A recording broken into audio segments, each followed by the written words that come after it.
Namaste. Welcome to a brand new episode of Organizer Life. Today, we are going to delve into the world of fashion because fashion is one of the largest industry in India and the world that has an effect on the environment. Our guest today is Abhishek Basak, who designs jewelry and accessories, and he calls his work sustainable because he tries to work with old pieces and repurposes them into new products. So, let us hear about his journey and his thoughts on the whole sustainability movement in fashion. Hello, Abhishek. Hi, Welcome to Sharmila. Organizer Live. So, tell our guests a bit about your work. Like, explain to them what you do. So, I have a brand called Absinthe. The whole idea behind the brand is to make broken things beautiful again. So, so the idea is not only to recycle old things, but the whole idea is to actually search for things which are broken and discarded Okay. that people have used or kept or have been keeping them, having them in their household for a long time. But due to lack of functionality, due to lack of interest, or whatever the reason may be, they are scrapped, they are thrown away. Now, my mission and my interest and my passion is to rescue those pieces wherever I can find them. Um, because they all come with a bit of history, they have their own stories.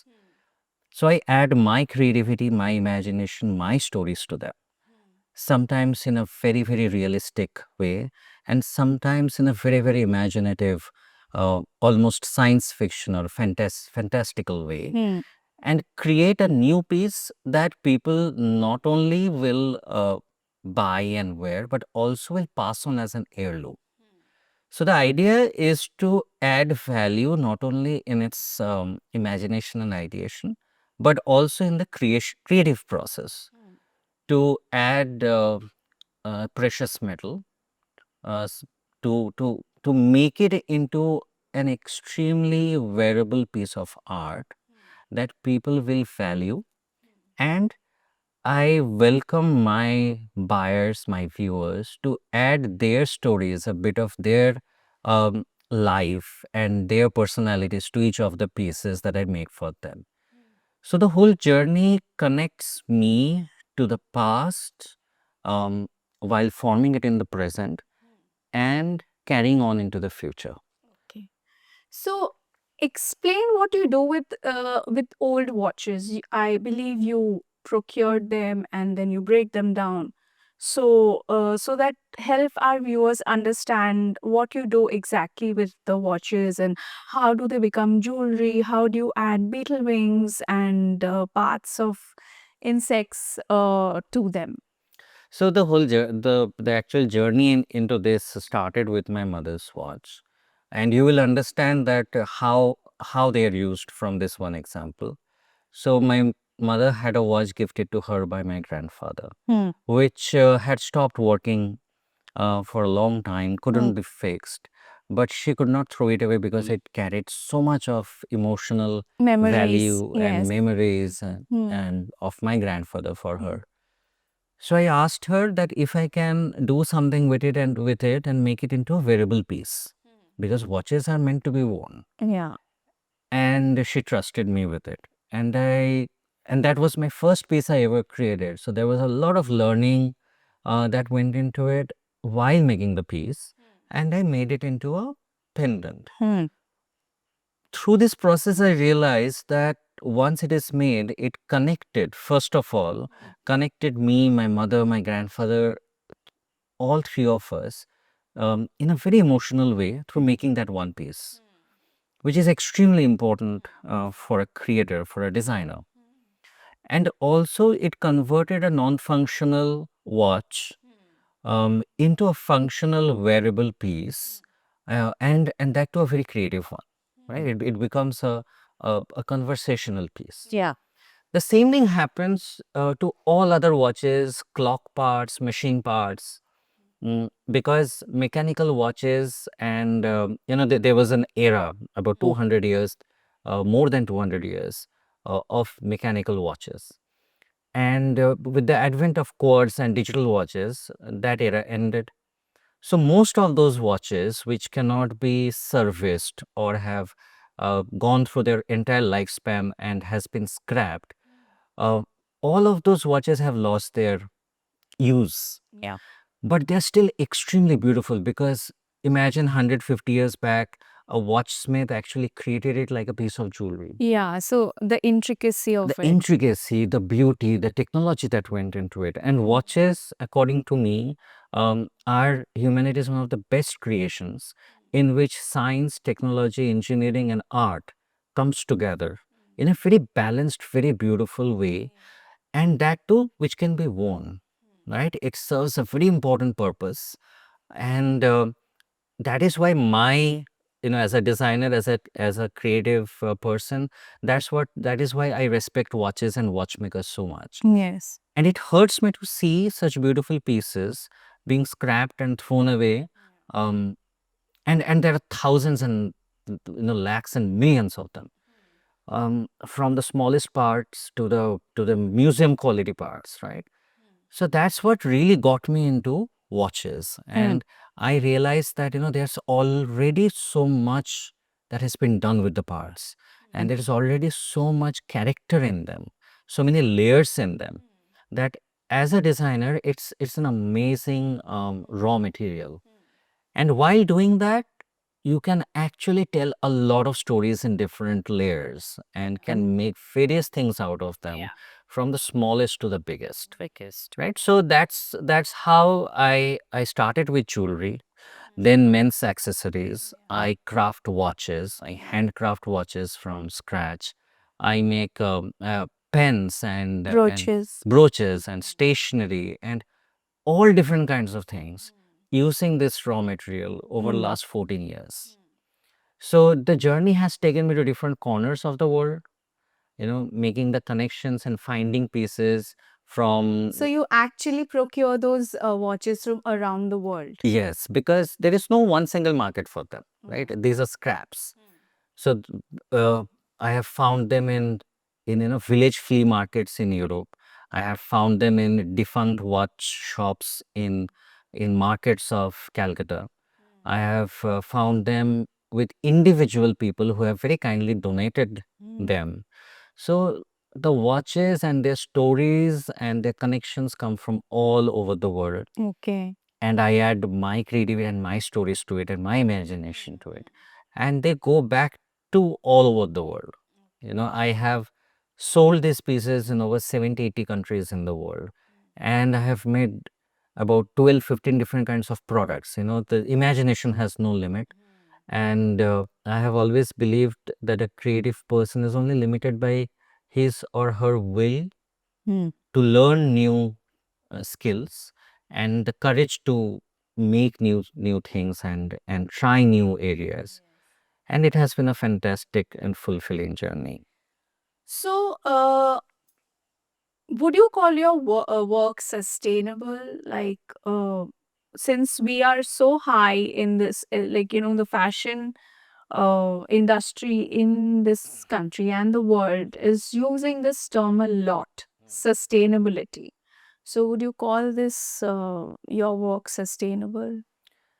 Let us understand what the word actually means, Yes. right? Because I feel that it is overused, and And sometimes the meaning is distorted. yes, and in most cases, it is used as a marketing gimmick rather than a principle, which I believe it is.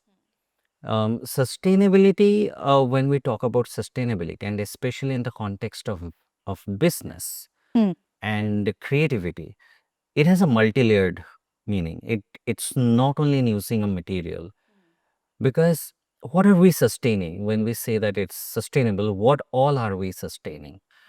Um, if people say that it's about the planet, it's too large an idea to even comprehend, right? So let's not get there. Let's talk on the realistic level that what all are we sustaining? Um, consumption, right? Because we are a greed fueled society now, right? Everything, everybody is fueled by not need but want, and want never ends. And the whole capitalistic society, um, and especially the corporate culture, the company culture, the brand culture, especially, is all about it altogether has created a very disposable culture. Everything is disposable now. From our teacups to our relationships, everything is fast going out of trend and are disposable, right? So, sustaining, what are we sustaining, right? So, the first thing I believe that we need to sustain is livelihood. Because at the end of the day, people who are involved in that trade, in that business, they need to earn their livelihood, and we need to sustain their livelihood, and we need to do it in the most responsible way, right? So responsibility towards the people, responsibility towards the customers, responsibility towards the art, and responsibility towards the planet. Now, the first three we kind of understand, but what are we talking when we're talking about planet? So we take a lot in terms of, if I'm talking about, let's say, jewelry or fashion or any industry, metal, raw materials, electricity, water, all of this, right? We take a lot. Now, when you start working with that, you understand that it's a multi-pronged approach that you need to have, right? Fashion industry is one of the largest consumer of water, Yes. and water is becoming the is quickly becoming the most important resource Yes. in the planet, and is going to be the flashpoint for um, between countries and between regions, um, fighting for that resource, right? So that is one thing that we have to understand, that it's not only what we see but what goes on behind. So the manufacturing process has to be rethought in most cases. Um, like in jewelry, we use acid, we use fire, a lot of things which goes into making the piece, right? So one of my initial, like from the first day, one of my focus was to understand the process, and if I can do things in a way that we can um, we can reduce our consumption of all these materials, and that starts from the culture in the company, right? If people are not present, switch off the lights, switch off the fan, use the AC in the most responsible way. So these are the things you have to start teaching. You have to start putting in a culture in the company itself, right? That is the first step towards creating a sustainable culture, right? A culture of sustainability, because we need to sustain ourselves, right? Also, so the raw materials that we source all chunks and thrown away from our metal, from our wood. And make no mistake that working with recycling is a lot of hard work. It's much easier to work with virgin material, Yes, with new right? But it's much more difficult. It adds two, three, sometimes four separate processes, and layers. Yeah. right? And that adds cost, Yeah. right? So one has to be first prepared to buy into this principle that I will make less money, but I will work responsibly. Responsibly. That is a first commitment, right?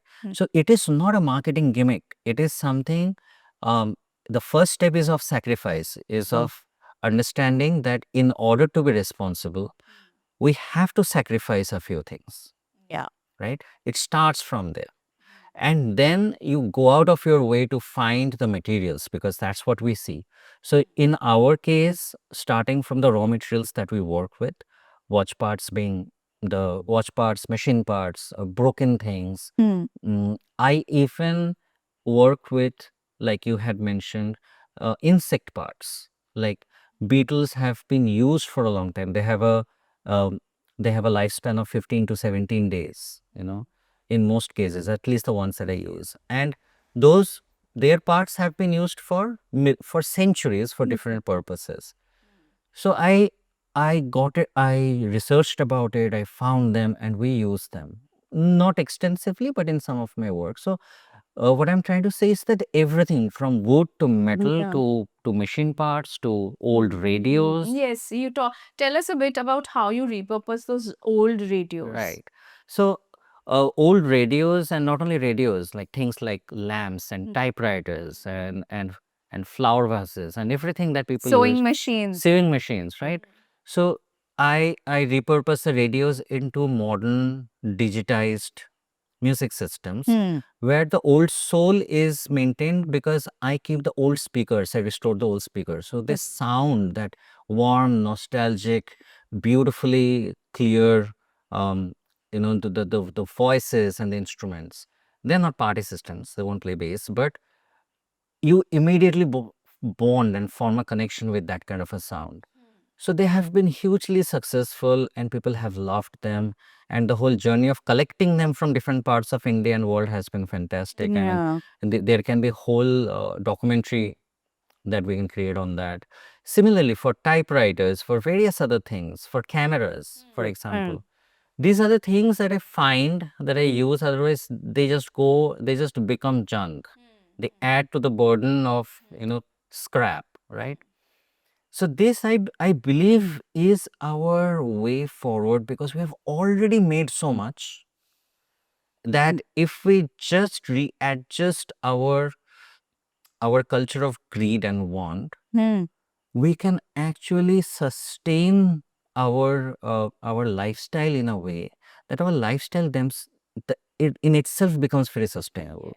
And it adds beauty and aesthetics. Yes. It adds layers of stories and personalities to our life, which I feel is missing. So that is also another form that not only we are being sustainable from material to our packaging, but we are also inspiring our clients and our viewers to approach the sustainable lifestyle and ideas. Abhishek, but see, like what we notice from the fashion industry now is big brands are all out there. They are producing a lot of clothes for every season, and a lot of the collections are not even sold out, so they end up on a landfill. And again, next season they make a fresh batch of clothes that a lot of it is not sold. So even the consumers, they are buying, but they're wearing it once and then they're discarding it, or a lot of it is going on the landfill. When you talk about there is an aspect of nostalgia, there is an aspect of beauty, there is an aspect of collectability, collecting memorabilia with absent, that's happening in absent.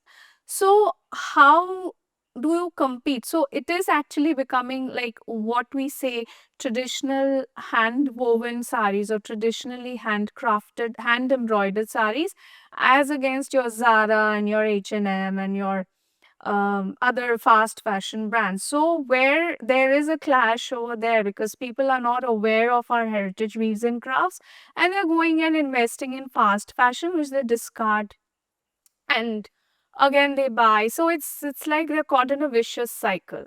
So, similarly, here you have so many companies making gadgets and watches and sound systems and music systems and lights and furniture, and then there is absinthe that is doing this niche work.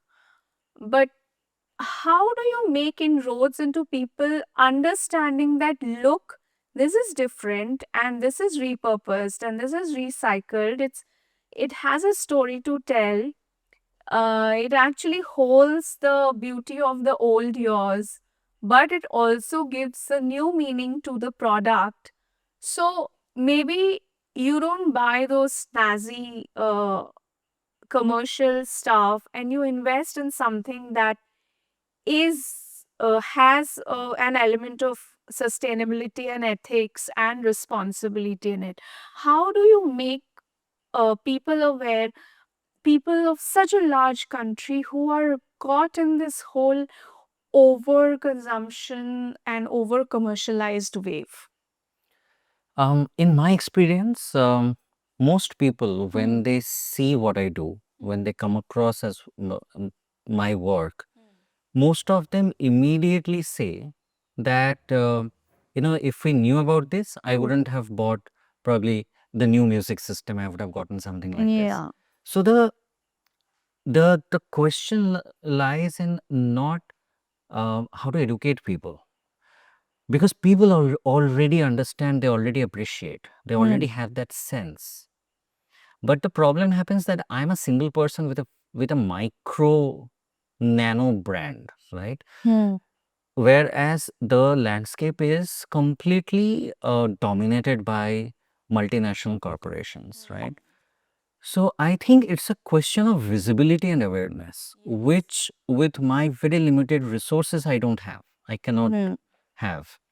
So this needs to be taken, and not only me, but there are other people who are making such efforts, and they have let go of their their dreams and ambitions of a future which could become very rich, but they have committed themselves to a different mission in life. Mission. And all across the world, there are designers in African countries who are taking second-hand European clothes and creating amazing, fashionable, boutiques and brands with them. So all across the world, Yes. there are people who have invested their life and their earnings into taking other people's waste and creating something much more meaningful, valuable, and responsible for people and the planet, right? But in most cases, it's still a sort of very, very niche underground movement, which needs to be, not only brought out, but which needs to be really shown across and taken to people. So that visibility is very, very Yeah. important. So Abhishek, I saw I saw that a lot of corporates are making extra clothes every season, and people are buying some, people are not buying the rest, and those things end up on a landfill. So, it happens with a lot of other products also. But people who are doing better work, more responsible work, do you think the media is shying away from actually bringing them into focus? The celebrities are not wearing them enough or endorsing them enough. Like, where does the gap happening? Why, people are aware about responsible fashion, but they are not taking to it. They are still gravitating towards the jazzy stuff and the better known, and the bigger brands, the better known brands, but they are not uh, they're not shifting. The shift isn't happening as yet. So who do you think is responsible for that? The shift only will happen when people get to be aware of it, like I said. And people will buy whatever they see, right? Now, the thing is that most of these brands, most of these people do not have that kind of financial backing or money power to compete in that visible space, right? They cannot pay celebrities or their stylists a large amount of money. They cannot um, keep on doing sustained marketing because they don't have that kind of power. And for anything to be noticed, for any brand to be established in the psyche of the general population, it takes a sustained effort for a long period of time. And this space is crowded. There's so many players there. There are so many brands, so many individual designers. It is a crowded space. So it it needs to have an effort from all parties involved. And which means that not only the designers, not only the creators, but starting from the marketing agencies who are the go between, from PR consultants, which is the way the world works, the celebrity stylists, right? The media agencies, um, to the consumers and the celebrities and the influencers, everybody needs to be a stakeholder, Yeah. right? You, I think it's a team effort it's a that team needs. effort, it's a societal effort for any shift to come in a large context. The society is responsible. I cannot say as a consumer that I'll just sit on the table and I'll eat whatever is put on my plate, right? um, we have become much more, literally we have become much more responsible about our food habits, right? There is various very responsible ways people are even doing urban farming, hydroponics, organic food. Like in the apps now, you get organic food for which you pay 3-4 times more money than the regularly grown vegetables and fruits, right? So this whole shift is happening and we are doing it. We just have to be much more responsible, is what I feel. And everybody needs to be a stakeholder. Uh, uh, uh, Everybody needs to, like the corporate world has CSRs, right? Why don't we have personal CSRs? Why don't we have a personal social responsibility, right? So when you talk about everybody has to be a stakeholder. Now, what happens is I saw, we all know that, to make one pair of denim jeans, you kind of spend so much of water, like I think 3,200 liters of water. Now, there is a company there is a brand that actually procures all the old jeans and the not sold out jeans, and they cut them up and they create new clothes out of it, so that you don't go and buy a new jeans, you buy what was made but wasn't consumed. So, but what I noticed from their design is that, the design might not suit somebody's aesthetic. So, even like a person who buys traditional jewelry, do you think the whole design aspect is a delimitation, or, like people who want to buy traditional looking, or people who have a different sense of aesthetics, or because your jewelry or your work doesn't suit that or doesn't fall into that category? So, how is a person supposed, how is your work supposed to match the aesthetics of those people who do want to maybe gear towards responsible fashion, but they're not finding stuff that suits their aesthetics? It won't, and that is why we need more creators in the space. And when will we get more creators? When there are more buyers. When there is a market demand, the supply will definitely come. You cannot create a huge amount, like the supply can never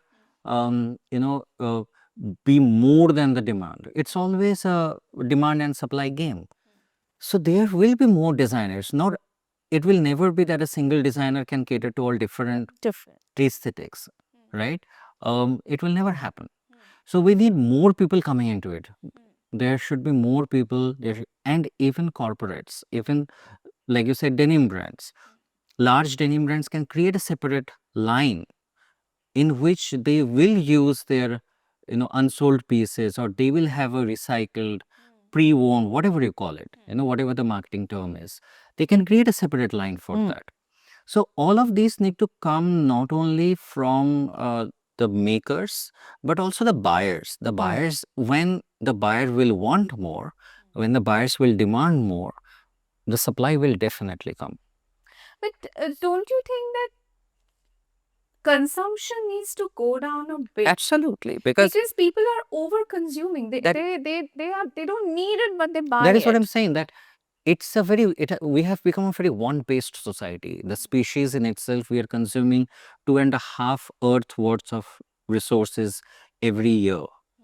That is more than we can ever, sustain. We're creating so much wastage. And that is why there is scarcity of air, like we live in Delhi. There is scarcity of fresh air. There is water scarcity. There's scarcity of basic human needs that we need to sustain our body. Right? Yes. And we're facing that every single day. We're facing that, but we are still not waking up to it, which is a problem. So before we start talking about any kind of product related, design related, consumables related discussion, the whole need to consume more that we have has to come down. And we cannot be a greed based society. We need to find our balance. Balance. All our ancient wisdom, all our scriptures, all our teachings, Yes. everything is about balance. And that is what is lacking. And as a human being, I'm talking about that it is important that, that we build this culture starting in schools. There should be a subject that teaches kids from a very young age, gets them to practice this in their daily life. Kids have become one of the largest consumer base, right? Now kids are demanding for things that we couldn't even dream of until we Dream become of. adults, right? I think it also has to do that they are being exposed to all the wrong things also. Look at social media, look at Who is exposing them? the parents. Exactly. Who is exposing them? They are not starting to demand unless they know that this exists, right? And considering that we have had, like, our society, the Indian society, has had the practice of repurposing. Like, we Always. there was a can of milk comes home, and after it's over, you use it for to keep dal. Then old saris being used as Exactly, katha exactly. sheets. Actually, in India, in our society, disposability is a very alien culture. Yes. We have never been a nation of disposable because we were, The use and throw culture. yeah, we never had that. I mean, because I rescue, restore, I hunt for so many old things. I see people have kept things in their houses for 3-4 generations. Like a radio or a radiogram becomes a table Yes. for generations. Yes, yes, yes. Right? So and it happens very subconsciously. Mm. So we as a society, as a culture, for the longest time, we have been a very um, ecologically responsible, earth friendly nation and Yes. culture Yes. throughout. Notice in the design world now, like, because you do a lot of interiors related products, that people are actually taking new things and giving it that old look. Instead of doing that, why can't they take the old look and give it a usable look again, so that there is use, that old thing is not thrown away, but it gets used again. See, here in this particular case, when we are talking about, let's say, furniture, because all the discussions are very product specific. You cannot create a single benchmark for all of them. They're very product specific because we comprehend, we understand, and we behave differently towards different product you know consumables. So when it comes to, let's say, furniture or interior where wood is the main source, Yes. now it has been a very, very touchy topic for the longest time because um, destruction of forests and all of that. So here consumers never will come and say, I want a new furniture made of old wood. Why won't they? Because aren't they Because aware? when you say old wood, imagine the visual that comes to your mind. It's a weathered, broken, cracked piece which you don't want for your house, right? But what I see now, that a lot of designers are actually Exactly. repurposing. So that in this category, at least, the drive will come from the creators and the designers. Because if I can repurpose old wood and I give it a very, very unique, fresh purpose, look by making a new furniture. Does it affect the longevity? It doesn't affect the longevity. Actually, it is easier to use old wood because it's already seasoned. There is very little chance of it warping, bending, expanding, contracting with the weather and the climate. But it's more difficult to process it and make it. So if a manufacturer, and also to source it, it's much more expensive. The profit margin comes down substantially. The time taken goes up, all of that. So that is why it has to be driven um, from the manufacturer's side, from the designer side, from the maker's side, right? To create products with recycled wood that will appeal to the clients. And then the additional bonus is that you are buying into an ecologically responsible product. So in absent everything, every wooden piece you see, starting from our shelves to our furniture to our packaging boxes, they're all made of recycled wood. But if you take them in your hand, if you see them, you won't see any damage, any weathering, because we have taken extra care to make the wood look really perfectly finished. Okay. So that is the responsibility which comes from the manufacturer or the designer side, and that's only then the consumer will actually buy into it and would like to buy it. So, okay, now you keep mentioning the price. You keep mentioning it's costlier. A pet peeve of a lot of consumers is that, brands or designers, they use this word sustainability and they jack up the prices. Now, I do understand that making something new out of an old piece or repurposing or recycling does entail a lot more production costs. Now, in a country like India, where there's this constant tussle between uh, there's a constant tussle between need, want, and the price points. How do you bridge the gap where people feel that okay, this is expensive? Means how do you educate people? How do you make them break that that mindset that it's expensive for a reason? And also, do you think some brands are actually increasing the prices for no reason?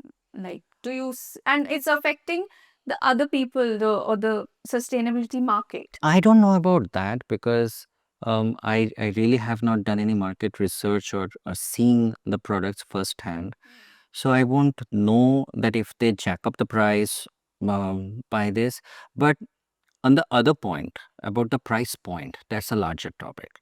Now, in most cases, the price points of a disposable short term use furniture, when I say short term use, I mean a few years, 4, 5, 6 years, versus a well made furniture that we have seen, almost all of us have seen in our families, um, like a bed belonging to their grandparents, Yes. right?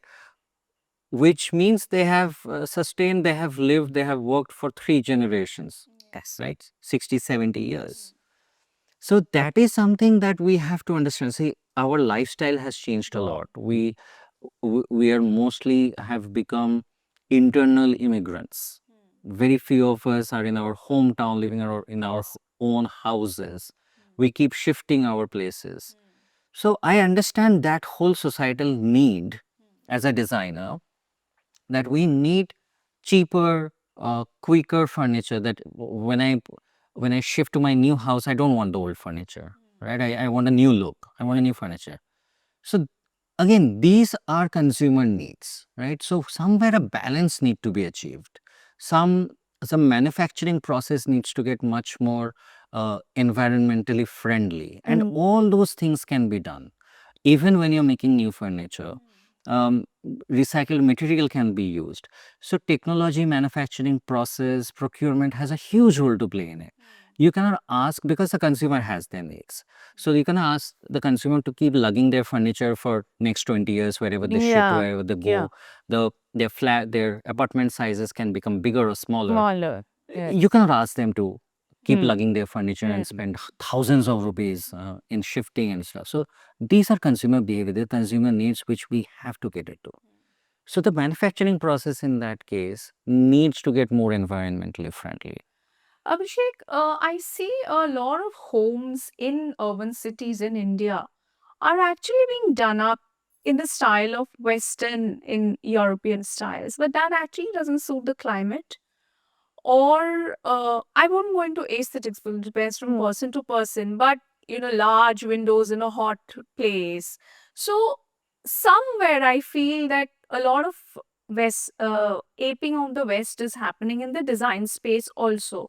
How can that be shifted where people actually reclaim their roots, reclaim the roots of Indian design and understand that Indian design or Indian products actually fit the because we have had beautiful sculptors, we have had amazing architecture, we have had very beautiful aesthetic products earlier, and people need to understand that they actually fit the mm, not just aesthetics but also climate wise it's better suited to our Absolutely. to our homes. Absolutely. And it is becoming a huge issue. Like I was reading a news article a couple of days back that all the Indian cities have now microclimate zone. Microclimate zone, Yeah. So what is that? so let's say in a city like Mumbai, um, between an urban center and Powai, the difference in temperature is 13 degrees. Oh, That is okay. insane. That is Yeah, 13 degrees is a huge difference. like in the same state. In the same city. Okay. In the same city. Also in Delhi, sometimes I have felt this, like if you're riding a bike or in an auto, that and Delhi has, they have the main roads and then they have the lanes. The lanes are mostly covered in trees, whereas the main roads are open. If you move to the lanes, even in the evening, I'm talking about not in the daytime, even in the evening, the temperature drops sharply within a few feet, right? The reason being that most of our urban architecture are now glass fronted buildings, very congested buildings. And glass is not the right material for us. It may be for Europe because Europe is a cold Cold place. space, And this right? is what I have written about vehemently, and I have spoken about this that this whole big windows and big, like, you have give a very Scandinavian look to your homes. It doesn't work in our climate. It doesn't work in our climate. It in a long term, it's very difficult to sustain because your home gets or your office gets really hot and your AC bills keep breaking up, Yes. right? So what are you doing, And you're increasing the carbon footprint. right? And the funniest thing I have seen is that everybody then put shades next to the window to cover up the window. What was the whole point, right? Yeah. So the question is that why are we doing it? Because we're so fascinated by the West. Yeah, because there is lack of self awareness. There's lack of And maybe because they need that validation from the West. I don't know about validation. It's probably and here all the parties are equally responsible, starting from the designers, from the ones who are creating it, and the ones who are consuming. Right now, this has to do a lot with education. This can only come from education because when we decide on these things, we mostly see a drawing to decide what is going to be made. No one explains what the Why? repercussions Yes. are in a long term. Yes. I think our children in students also need to be told that earlier how our homes were Absolutely. and in summers why were they cool. These are life lessons. These are lessons that we must be taught throughout our lives to understand how to live in a balanced harmony with people around us, with society around us, and to a large extent the planet with that we are dealing with. I think when these lessons are taught in science classes in school and in middle school, they need to understand that this is how our ancestors were living. Their homes were built like this. Kerala homes were built like that because Kerala climate was like that. Maharashtra villages homes were like this. Bengal villages homes were. So there is a reason why earlier architects and Absolutely. And it has to be taught in a present context, not as part of these are historical lessons. No, it has to be taught in the context of our present life and our future. So I feel that that shift in education, starting from a very early age, and everybody is responsible for this. The parents need to teach, the school needs to teach, the tutors, and when I and the client we are interacting, it's my responsibility to tell the client that if we go with this design, these are the long term repercussions. If we shift to this, these are the repercussions. So this responsibility and this accountability needs to be present, and it cannot be just driven by money, by a sense of ego, because in most cases that is thing. It's like, I have money, so I'll show Yeah. off. So a household of 4 people don't need a swimming pool that can drown an elephant. Yes. So I have seen this happen, right? A household of 4 people don't need 8 cars, Absolutely. right? And we see this happen every day. Because I can doesn't mean I should, right? So this is I think we are responsible to ourselves also. If the planet doesn't exist anymore, where do we go? exactly, but everybody's thinking short term, right? Everybody has started thinking very, very short term. It has become a very competitive environment, and it's all fueled by this one thing, which is a problem. And that is why sustainability, no matter uh, how large the shore is, you know the it is like, I think it is fighting a losing fight. You think so? Yeah, which is very sad. Because I see a lot of labels, they use this word as a selling point, but they are also doing the, Why bringing out collections why don't every. we have a responsible of, like, India and most countries have a standardizing agency, right? In India, there is, like, in jewelry there is BIS. Jewelry has to be hallmarked.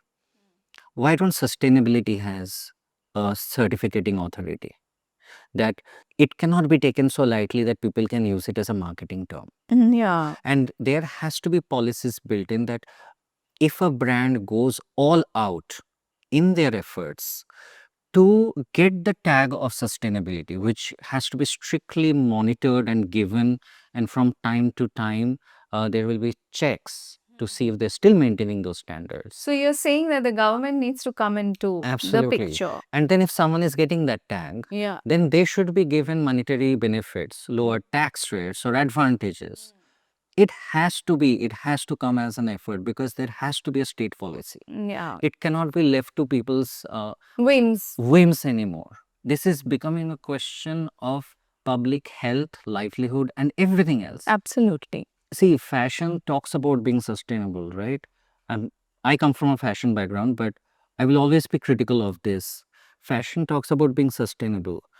In last 20 years, how many um, weavers we have lost to suicide all across India, right? So any brand using, any fashion brand at least, using the word sustainable should do a double take, Yeah. right? Means But if you are into fashion, why are you not using hand woven not fabrics? only using, you have to question that why India's second largest um, industry is textile industry. And throughout our history, we have been a textile producing nation, and we have got a very, very rich Absolutely. heritage, Heritage wealth, textiles, yes. and generational knowledge of textiles in our country, right? Why is it in such a state that we are losing weavers, not only to suicides, but also next generation who don't see any promise in that? Yes. They don't want to get into the. So how is it being sustainable? Yes. How are you sustaining the industry Exactly.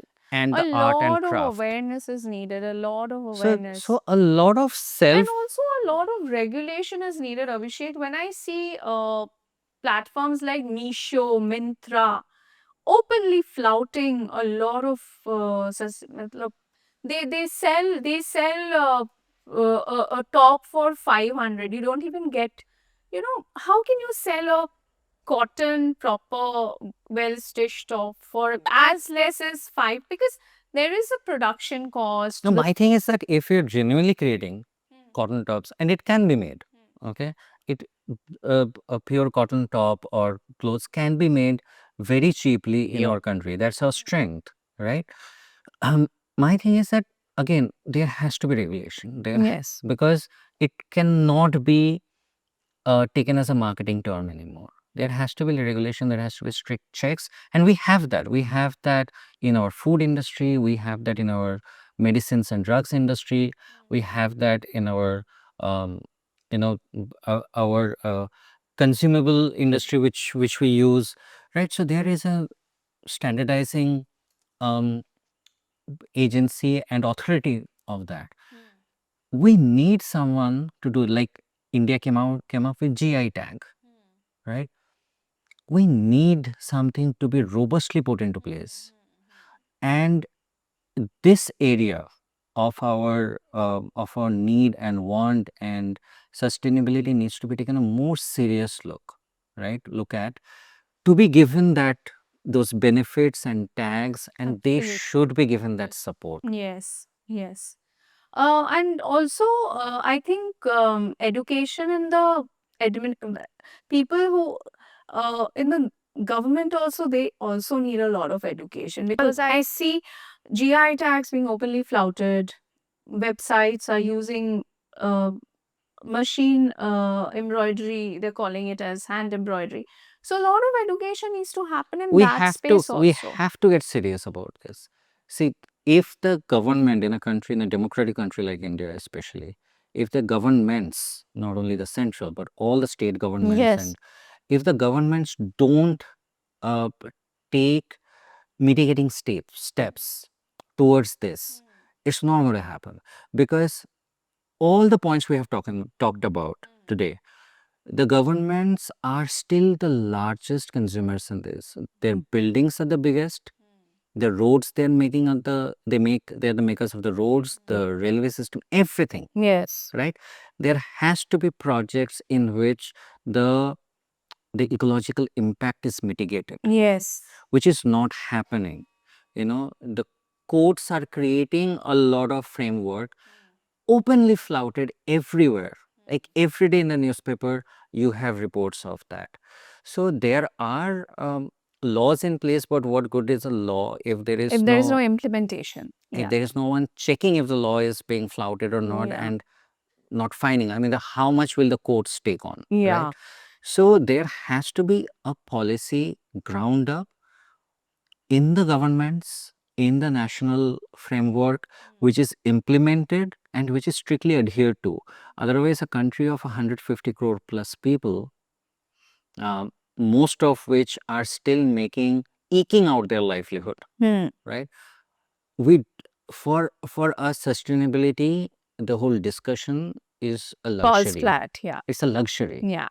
where people are hardly making enough to kind of um, support a family Hmm. and future proof their life.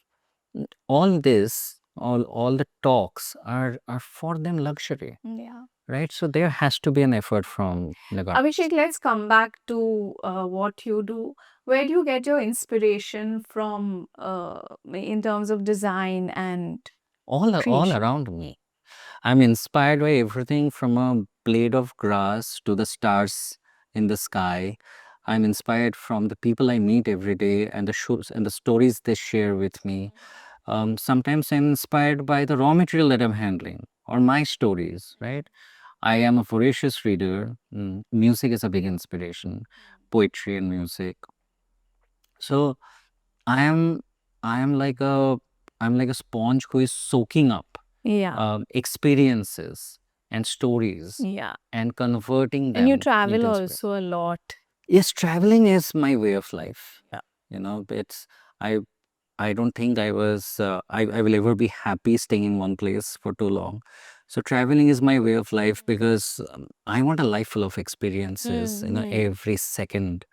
So yeah, inspirations come from all over. So, like in India, who would you say are your top 5 favorite designers, accessory designers.